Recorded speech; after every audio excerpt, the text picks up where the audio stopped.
श्री गणेशाय नमः।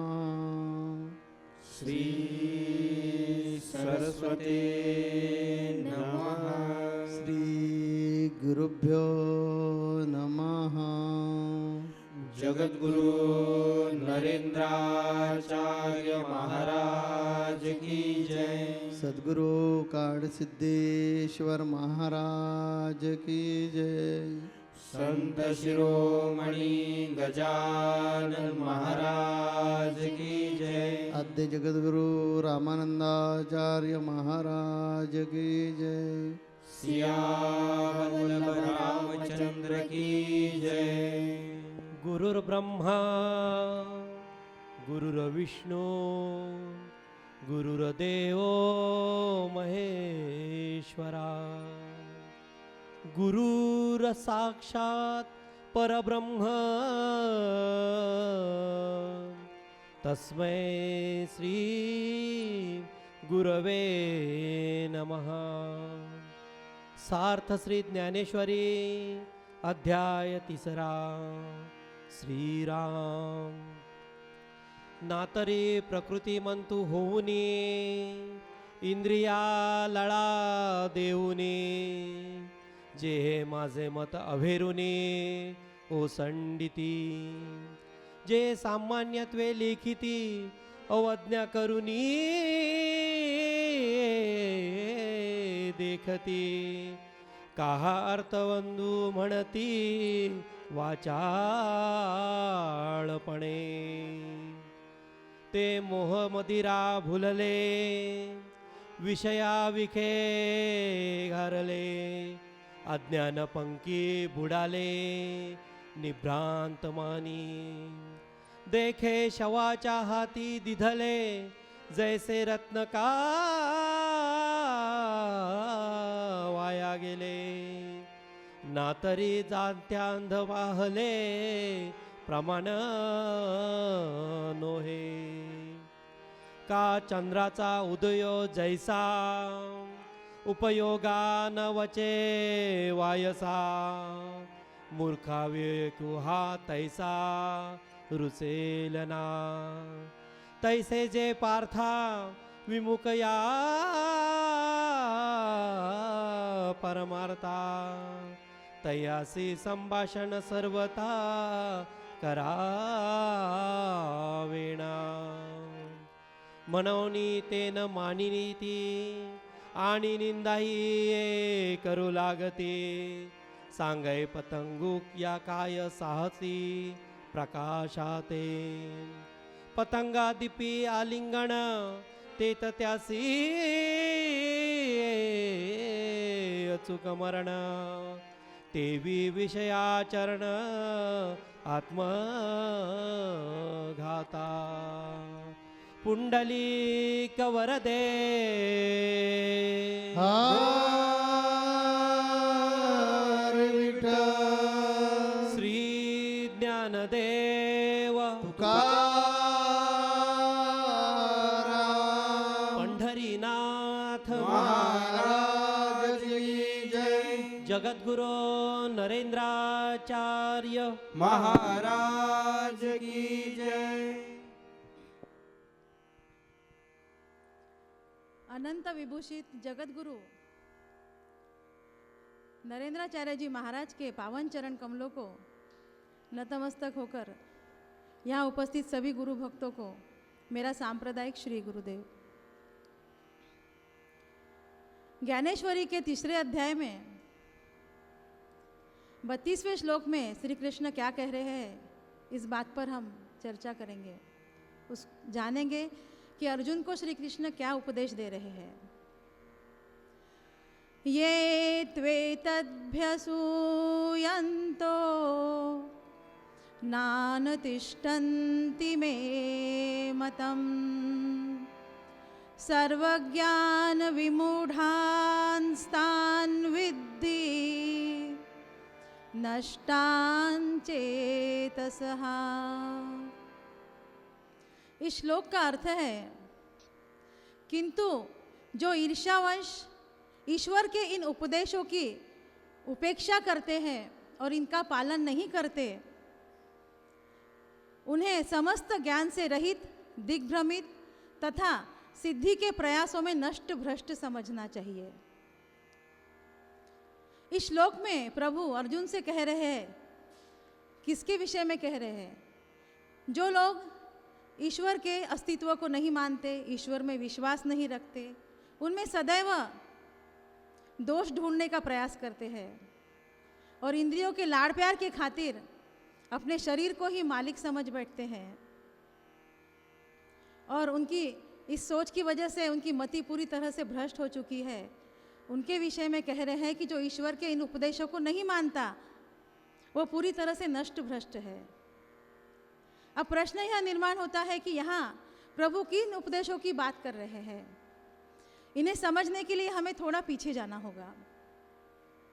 पीछे ऐसे जाना चाहिए कि भगवान कृष्ण ने अर्जुन को बताया कि आपको रथ में जाकर बैठना पड़ेगा, आप युद्ध करने के लिए तैयार हो जाइए और युद्ध करो, ऐसा आदेश दिया। तो भी अर्जुन जो है, अर्जुन की जो बॉडी लैंग्वेज है, शरीर जो है, मन जो है, वो मानने के लिए तैयार है या नहीं है, ये समझ में नहीं आ रहा है। इस कारण भगवान कृष्ण उनको वापिस समझा रहे हैं। भगवान कृष्ण ने बोला कि चलो उठो और रथ में जाकर बैठो, यही तुम्हारा फर्ज है, ये बताया। लेकिन अर्जुन ने जो रिस्पांस शरीर से देना चाहिए था, उतना रिस्पांस भगवान कृष्ण को लगा नहीं। इस कारण भगवान कृष्ण वापिस उनको समझा रहे हैं कि मैंने जो बोला है ना वो सही है। लेकिन ऐसे लोग रहते हैं कोई कोई कि जो शरीर को कीमत देते हैं और भगवान को तुच्छ मानते हैं। ऐसे भगवान का ऐसा उपदेश भगवान कृष्ण ये पंक्तियों में करने वाले हैं। क्या क्या बताते हैं भगवान कृष्ण, ये पीछे आकर हमें रोजिदा ठाकुर बता रही है, वो हम सब लोग सुनेंगे। पिछले सप्ताह हमने जाना कि प्रभु अर्जुन को उपदेश कर रहे हैं कि इस संसार में जो पूर्ण रूप से समर्थ है, ज्ञानी है, उन लोगों ने अपने कर्म को कभी भी छोड़ना नहीं चाहिए। जो कुछ भी हो रहा है वो सब उस ईश्वर की मर्जी से हो रहा है। इस बात को ध्यान में रखते हुए अपने आप को शरीर ना समझकर मैं आत्मा हूँ, वह ईश्वर मैं हूँ, इस बात को समझकर इस निश्चय के साथ अपने हर कर्म को करना चाहिए, चाहे वह सकाम कर्म हो या निष्काम कर्म हो। जो कुछ भी हो रहा है उस ईश्वर की मर्जी से हो रहा है, वह ही करता है। यह कर्म है, मैं करने वाला हूँ, मैं करता हूँ और किसी हेतु से मैंने यह कर्म किया है, इस बात का अहंकार कभी भी मन में मत आने दो। यह बात समझा रहे हैं भगवान श्री कृष्ण अर्जुन को कि उस सर्वेश्वर, उस सर्वात्मा, उस परमात्मा को, उस सर्व अंतर्यामी को सब कुछ मानकर उनमें श्रद्धा समर्पण की भावना रखकर अपने अंतकरण इंद्रियों सहित शरीर के द्वारा जो भी कर्म किए जाते हैं, जो भी तुम कर्म करते हो, उसे ईश्वर को समर्पित करना चाहिए। और उस कर्म को, किए हुए कर्मों से आशा, ममता, राग, द्वेष, आसक्ति, इन सब का त्याग करके इस बात को सदैव ध्यान में रखो कि मुझ में कुछ भी करने की शक्ति नहीं है, वह भगवान मुझे शक्ति देकर मेरे द्वारा अपनी इच्छानुसार यथा योग्य कर्म करवा रहा है। मैं तो केवल निमित्त मात्र हूँ। और जब मनुष्य यह सोच रखकर, इस बात को ध्यान में रखकर कर्म करता है तो आशा, ममता, राग, द्वेष, आसक्ति का अपने आप ही नाश हो जाता है। इसीलिए प्रभु उपदेश कर रहे हैं कि हे अर्जुन, मुझ अंतर्यामी परमात्मा में लगे हुए चित्त द्वारा संपूर्ण कर्मों को मुझ में अर्पण करके आशा रहित, ममता रहित, संताप रहित होकर युद्ध कर। अर्थात समस्त कर्मों का भार मुझ पर छोड़कर मेरी आज्ञा के अनुसार तुम युद्ध करो। क्योंकि जो ईश्वर के इन उपदेशों का पालन करते हैं, श्रद्धा पूर्वक उसको अंगीकार करते हैं, उसके अनुसार आचरण करते हैं, वे हर कर्म को करते हुए भी कभी भी कर्म के बंधन में नहीं फंसेंगे। अर्थात जो आत्मस्वरूप पर ही निर्भर रहता है वह कभी भी कर्म के बंधन से नहीं बंधता। परंतु जो ईश्वर से विभक्त है, जो परमार्थ से विभक्त है, जो ईश्वर की अस्तित्व को, उसके वास्तव्य को मानने के लिए तैयार नहीं है और शरीर की आसक्ति में पड़कर इस शरीर को ही मालिक समझ रहा है, जिसमें अविवेक है, उसके कारण उसकी मति भ्रष्ट हो चुकी है। और ऐसा मनुष्य सोचता है कि सारे संसार में मुश्किलों का संकटों का सामना करके मैं अपने शरीर का पालन पोषण करूं और सारा श्रेय ईश्वर को क्यों दूं। ऐसी सोच रखने वाले मनुष्य की बुद्धि पूरी तरह से भ्रमिष्ट हो गई है और ऐसे मूढ़ व्यक्ति ठीक वैसे ही आत्मघातक होते हैं जैसे जलते हुए दीपक के पास उसे गले लगाने के लिए पहुंचने वाला पतंगा उसी में जलकर मर जाता है। और तब प्रभु कहते हैं, हे पार्थ, जो परमार्थ से विभक्त है, जो परमार्थ की बातों से उद्विग्न हो गया है, ऐसे व्यक्ति को तो कुछ कहना ही कठिन है, किंतु तुम जैसे ज्ञानी पुरुष को यह कदापि उचित नहीं है कि तुम इस इंद्रियों के लाड़ प्यार के खातिर अपने देह की आसक्ति में पड़ो। प्रभु कहते हैं, अर्जुन, यह शरीर उस परमात्मा के द्वारा ही चल रहा है। इस शरीर के भीतर जो परमात्मा बसा है उसी के कारण यह सांसें ले रहा है, यह चल रहा है, यह सोच रहा है। जब यह शरीर दूसरों के अधीन है तो इस शरीर के लिए हम क्यों परेशान हों? इस शरीर के लिए मुश्किलों का, संकटों का सामना करके विषय सुखों का प्रयोजन हम क्यों करें? उन विषयों से इन शरीर का पालन हम क्यों करते रहे? और इतना ही नहीं, इस प्रपंच के सारे सुख ऐश्वर्य को प्राप्त करने के बाद भी उसके संपादन के लिए हम स्वधर्म तक को भूल जाते हैं। तो ऐसे मूढ़ व्यक्ति के साथ अपनी तुलना क्यों कर रहे हो तुम? अपने मन से यह बात निकाल दो कि मुझे अपने स्वधर्म को नहीं करना है, क्योंकि ऐसे मूढ़ व्यक्ति की स्थिति ठीक उस मछली की तरह होती है जो कांटे में फंसे मांस को देखकर उसकी ओर मोहित होती है और उस तरफ दौड़ती है, पर इस बात से अनजान होती है कि उस मांस के टुकड़े के पीछे जो कांटा है वह उस जानलेवा कांटा उसके जीवन को समाप्त कर सकता है। इस संसार का हर मनुष्य जो विषय सुखों के पीछे भाग रहा है, जो ईश्वर से विभक्त है, जो ईश्वर की भक्ति से विभक्त है, वह भी इसी भ्रम में है और अपने इस जीवन के अंत को वह नहीं जानता। ठीक उस मछली की तरह अनजान है कि मेरे जीवन का अंत क्या होगा, केवल दौड़ रहा है। इसके लिए गीता में एक उदाहरण दिया गया है कि सारे संसार की नदियां जैसे समंदर में जाकर मिलती है, उसको हम रोक नहीं सकते, उसके बहाव को हम नहीं रोक सकते, लेकिन उसकी दिशा को हम ज़रूर बदल सकते हैं। और इसी तरह से जिस तरह से सारी नदियां समंदर में जाकर मिलती है, उसी तरह से संसार रूपी नदी भी उस परब्रह्म में जाकर विलीन हो जाएगी और उसी बहाव में हम बहते जा रहे हैं। परंतु ईश्वर ने हमें बुद्धि रूपी एक वरदान दिया है, उसका हम कब उपयोग करेंगे? हम अगर उस बहाव में बहते जा रहे हैं, जन्म ले रहे हैं, मर रहे हैं, जन्म ले रहे हैं, जन्म मरण के फेरों में ही फंसे हुए हैं, तो बुद्धि का उपयोग हम कब करेंगे? अपने बुद्धि का उपयोग करके अगर हम गुरु की शरण में जाते हैं, तब गुरु हमारे अंदर के दुर्गुणों को, आशा, ममता, राग, द्वेष, आसक्ति, इन सब को निकालकर हमें दिशा बदलने के लिए प्रेरित करते हैं। और एक दृष्टांत के द्वारा हम इस बात को समझते हैं कि ऐसे व्यक्तियों ने आगे जाकर क्या करना चाहिए। एक व्यक्ति होता है जिसकी 4 पत्नियां होती है। यहाँ बैठा हर पुरुष ये सोच रहा होगा कि एक पत्नी संभालना भारी है, 4-4 की बात हो रही है। खैर, हमारा विषय वो नहीं है। एक व्यक्ति जिसकी 4 पत्नियां हैं, वह अपनी 3 पत्नियों को बहुत प्रेम करता है, परंतु अपनी जो पहली पत्नी होती है, सबसे पहली, वह उससे प्रेम नहीं करता। वह हमेशा उसे दुर्लक्षित करता है, इग्नोर करता रहता है, उसको समय नहीं देता, उसके बारे में कभी सोचता नहीं। परंतु वह अपनी चौथी पत्नी को बहुत प्रेम करता है, उसको ज़्यादा से ज़्यादा समय देना, उसकी सुख सुविधाओं का ध्यान रखना, हर बात का उसका ध्यान रखता है। वह अपनी तीसरी पत्नी को भी उतना ही प्रेम करता है, क्योंकि वह भी सुंदर होती है, परंतु वह हमेशा उसे लेकर डरा हुआ रहता है कि कहीं कोई इस बीवी पत्नी को मेरे छीन न ले मुझसे। और वह अपनी दूसरी पत्नी से भी उतना ही प्रेम करता है, क्योंकि हर मुसीबत में, संकट में, परेशानी में वो हमेशा उसके साथ खड़ी रहती है। एक बार वो व्यक्ति बहुत बीमार हो जाता है, काफ़ी इलाज करने के बाद में भी वो ठीक नहीं हो पाता, 4 महीना 6 महीना हो जाता है। सारी पत्नियां सेवा करती है, सबसे पहली पत्नी जिससे वो इग्नोर करता है वो बहुत सेवा करती है उसकी। फिर वो मौत से घबराने लगता है, अब समझ में आ जाता है उसके कि अब मेरा अंतिम समय आ चुका है, अब मेरी मृत्यु करीब आ गई है, तो डरने लगता है मृत्यु से। जैसे साधारण मनुष्य सभी डरते हैं मृत्यु के नाम से। फिर वो सोचता है मेरी तो 4 पत्नियां, मैं उनमें से एक को किसी को बोलूँगा साथ में चलने की तो चलेगी वो।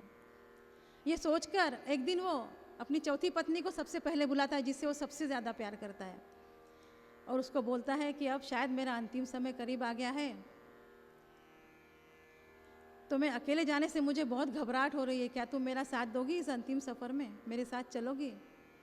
तब वो तुरंत साफ इनकार कर देती है, यह संभव नहीं है, यह नहीं हो सकता, मैं नहीं चल सकती आपके साथ। जब तक आप जीवित हैं तब तक मैं आपके साथ हूँ, उसके बाद आपको अकेले ही जाना है। वो निराश हो जाता है, दुखी हो जाता है। फिर उसे और थोड़ी सी उम्मीद है, तीसरी पत्नी को बुलाता है, उससे भी पूछता है, उसे भी यही प्रश्न करता है, क्या मेरे अंतिम समय में तुम मेरे साथ चलोगी? वह कहती है नहीं, यह नहीं हो सकता, यह जीवन बहुत सुंदर है, आप जीवित हो तब तक मैं आपका पूरा साथ दूंगी, सेवा करूंगी, परंतु आपके जाने के बाद मैं इस जीवन को किसी और के साथ जीना पसंद करूंगी। फिर और दुखी हो जाता है, एक और आशा बाकी है। पहली पत्नी से तो कोई उम्मीद कर नहीं सकता क्योंकि उसे कभी प्रेम किया ही नहीं था, लेकिन दूसरी पत्नी को बुलाता है और पूछता है, यही प्रश्न करता है, क्या तुम मेरा साथ दोगी? वह कहती है, आप जब तक जीवित हो आप जो बोलो मैं करूंगी, परंतु आपके साथ मैं नहीं जाऊंगी, ज़्यादा से ज़्यादा आपकी विदाई तक मैं आपके साथ चलूंगी। लेकिन उस समय पहली पत्नी आकर कहती है कि तुम जहाँ भी जाओगे, जिस भी परिस्थिति में रहोगे, मैं आपकी सेवा करूंगी, आपके साथ हर पल रहूंगी। ठीक उसी तरह से इस संसार के हर मनुष्य की 4 पत्नियां हैं। चौथी पत्नी जिसे वो बहुत प्रेम करता है, उसको समय देता है, उसकी सुख सुविधाओं का ध्यान रखता है, उसकी हर बात का ध्यान रखता है, वह है मनुष्य का शरीर, जिसके लिए मनुष्य पूरी जिंदगी खत्म कर देता है, परंतु मृत्यु के समय वो यही रह जाता है। उसकी तीसरी पत्नी है जो कहती है कि आपके जाने के बाद मैं किसी और के साथ रहना पसंद करूंगी। वह है मनुष्य का पैसा, प्रॉपर्टी, जायदाद, सोना चांदी, जो मृत्यु के बाद अपने आप ही किसी और का हो जाता है। मनुष्य की दूसरी जो पत्नी है वह है मनुष्य के रिश्ते, नाते, मित्र, परिवार, जो केवल स्मशान तक ही उसके साथ जाते हैं, अर्थात विदाई तक। उसके बाद सब अपने जीवन में रम जाते हैं। परंतु मनुष्य की जो पहली पत्नी है वह है मनुष्य की भक्ति और सत्कर्म। भक्ति और सत्कर्म का जो पुण्य है वही मनुष्य के साथ अंतिम समय में जाता है। और इसीलिए हमारे गुरु, हमारे सद्गुरु हमसे कहते हैं कि मन को एकाग्रता की भक्ति का व्यायाम दो और सपने में भी किसी का बुरा मत सोचो, अर्थात सत्कर्म करो। इन दोनों का जो पुण्य आपका होगा वही आपके साथ जाएगा और वही आपको परब्रह्म तक ले जाएगा, आपके स्वस्वरूप की पहचान करवाएगा। और जब हम भक्ति करते हैं, सत्कर्म करते हैं, उसकी जो अनुभूति आती है उसे हमें दूसरों को शेयर करना चाहिए, ताकि जो ईश्वर से विभक्त है, जो ईश्वर के अस्तित्व में विश्वास नहीं करता, जो शरीर को ही मालिक समझ बैठा है, ऐसे लोगों को जब हम अपनी अनुभूति ये शेयर करते हैं तब वह भी सत्कर्म के मार्ग पर लगता है। और उसी हमारे गुरु की यह बात सिद्ध होती है उससे कि आप जियो, दूसरों की जीने में सहायता करो। तो हमारे गुरु हमसे इसीलिए कहते हैं कि भक्ति और सत्कर्म 2 ही मार्ग है जो मनुष्य को स्वस्वरूप की पहचान करा सकते हैं, अपने लक्ष्य तक ले जा सकते हैं। आगे श्री कृष्ण अगले श्लोक में कह रहे हैं कि हर मनुष्य, ज्ञानी पुरुष भी अपनी प्रकृति के अनुसार इस संसार में जीता है। हर मनुष्य 3 गुणों को प्राप्त करके अपने प्रकृति के अनुसार जीता है। यहाँ प्रकृति इसका अर्थ निसर्ग नहीं है। भगवान श्री कृष्ण अर्जुन को समझा रहे हैं कि ज्ञानी पुरुष भी अपनी प्रकृति के अनुसार जीता है और साधारण मनुष्य भी अपनी प्रकृति के अनुसार जीता है। गीता में प्रकृति इस शब्द की परिभाषा बताई गई है कि जन्मों जन्मांतर से किए गए कर्मों के जो स्वभाव के रूप में प्रकट होते हैं, जन्मों जन्मांतर से किए हुए कर्म जो स्वभाव के रूप में प्रकट होते हैं, वही प्रकृति है। अर्थात इस संसार का हर मनुष्य अपने जन्मों जन्मों के कर्मों को साथ लेकर आता है और उस प्रकार से इस जीवन में जीता है। ज्ञानी पुरुष भी अपने हिसाब से जीते हैं, लेकिन वो लोक संग्रह के समाज कल्याण के कार्य के लिए जीते हैं। और जो साधारण मनुष्य है, जो ईश्वर से विभक्त है, वह अपनी मति भ्रष्ट के कारण अपने संसार को, अपने जीवन को, अपने लक्ष्य को भूलकर अपने जीवन को यूं ही व्यर्थ कर देता है, अपने जीवन को खत्म कर देता है। और इसीलिए भगवान श्री कृष्ण अर्जुन से कह रहे हैं कि तुम इस तरह के व्यक्तियों के साथ बिल्कुल संगति मत करो। विषय ऐसा है जो मनुष्य में काम क्रोध उत्पन्न करता है, और काम क्रोध ही है, और विषय की वजह से जो काम क्रोध उत्पन्न होते हैं वो मनुष्य की मति को भ्रष्ट कर देते हैं, बुद्धि को नष्ट कर देते हैं, और मनुष्य अपने रास्ते से भटक जाता है। इसीलिए हे अर्जुन, तुम इनकी संगति बिल्कुल मत करो। जो ईश्वर से विभक्त है, ऐसे लोगों के बारे में सोचना भी पाप है। जो केवल शरीर को ही सब कुछ मानते हैं, शरीर को ही सब कुछ मानकर ये सोचते हैं कि हम सारा कर्म करें और ईश्वर को श्रेय क्यों दें। इस बात को सोचकर वे जो सोचते हैं वो ऐसे भ्रमिष्ठ है इस संसार में कि पूरी तरह से नष्ट हो चुके हैं, भ्रष्ट हो चुके हैं। जैसे राजा शतधनु और रानी शैवा दोनों ही विष्णु के भक्त थे, परंतु रजोगुण के कारण राजा के अंदर कभी कभी मन में विकार आ जाते थे, अलग विचार आ जाते थे। उनके युद्ध कला के गुरु ने एक बार उनसे कहा था कि सारा कर्म हम मनुष्य करें और सारा श्रेय उस ईश्वर को क्यों दे। जब वे जा रहे थे मंदिर की तरफ व्रत रख के, पूर्णिमा का व्रत करके, तब उन्होंने सिर्फ इतना ही सुना और उनके मन को विचलित कर दिया। उनके इंद्रियों ने उनके मन को विचलित कर दिया और सिर्फ इतना सोचा कि हाँ सही बात है, मेरे पूर्वजों ने अगर सारे ये सब राजपाट बना रखा है, प्रजा को सुखी रखा, इतना सब कुछ किया और वो मुझे मिला है, तो सारा श्रेय ईश्वर को क्यों दिया मेरे पूर्वजों ने। सिर्फ इतनी बात सोची उन्होंने तो उनको अगले जन्म में श्वान का रूप मिला। मनुष्य जैसे उच्च स्तरीय जन्म के बाद उनको श्वान के रूप में जन्म लेना पड़ा। तो केवल एक विकार, एक छोटी सी सोच भी मनुष्य को कितना बड़ा नुकसान करती है, इस बात को हमें ध्यान में रखना चाहिए कि विषय सुखों का क्या ये होता है, अंत होता है। विषय का अगर छोटा सा अंश भी हमारे अंदर रह जाए तो वो एक अग्नि की तरह है जो सारे जंगल को जलाने के लिए पर्याप्त है। उसी तरह विषय सुख का एक अंश भी हमारे अंदर रह जाए तो सारा प्रपंच ही हमें दिखता है। इस कारण अर्जुन, आप ये काम क्रोध में मत फंसिए और आप ऐसे करो, सीधा युद्ध के लिए तैयार हो जाइए। क्योंकि ये जो काम क्रोध हमारे शरीर में है ना, वो हमें भटकाते हैं। देखिए कि कोई आदमी एक सुंदर स्थल देखने के लिए बाहर पड़ता है, बाहर पड़ गया कि रास्ते में कोई ऐसे लोग, पाखंडी लोग मिलते हैं और हमारे ऊपर एक भूल डालते हैं और इधर उधर का बोलकर इधर उधर हमें भटकाते हैं। तो हमें उनकी बात सही लगती है और हमारा जो उद्देश्य है वहाँ तक पहुँचने का, उसके लिए देर लगता है। क्योंकि हम ये जो पाखंडी लोग हैं, ये पाखंडी लोग मिल गए और उन्होंने बताया कि वहाँ किसके लिए जा रहा है, इधर ये ऐसे, इससे भी ज़्यादा अच्छा ठिकाना है। तो हमें भी पड़ता है कि बराबर, अरे इधर इतना दूर जाने की ज़रूरत नहीं, इधर नज़दीक जो स्थल है तो देखेंगे, और इसमें हमारा व्यर्थ टाइम हम गवा देते हैं। वैसी स्थिति अर्जुन होती है कि हमारे में जो षड विकार है, ये षड विकार हमारा जो इच्छित है, इच्छित तक पहुंचने में दिक्कत करते हैं। इसी कारण ये षड विकार के दायरे में मत फंसिए और आपका जो उद्देश्य है, आपका जो कार्य है, आपका जो काम है, वो मैंने आपको साफ साफ बताया है, युद्ध करना। इसलिए युद्ध के लिए तैयार हो जाए, ऐसे भगवान कृष्ण अर्जुन को बता रहे हैं। इसके बाद अर्जुन क्या अपना भावना जो है तो क्या व्यक्त कर रहे हैं या भगवान कृष्ण उनके ऊपर क्या बता रहे हैं, वो सुनने के लिए अगले सत्संग में हमें आना पड़ेगा।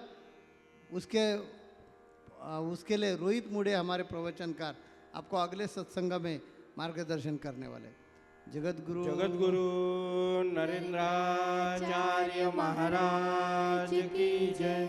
सद्गुरु काड सिद्धेश्वर महाराज की जय। संत शिरोमणि गजानन महाराज की जय।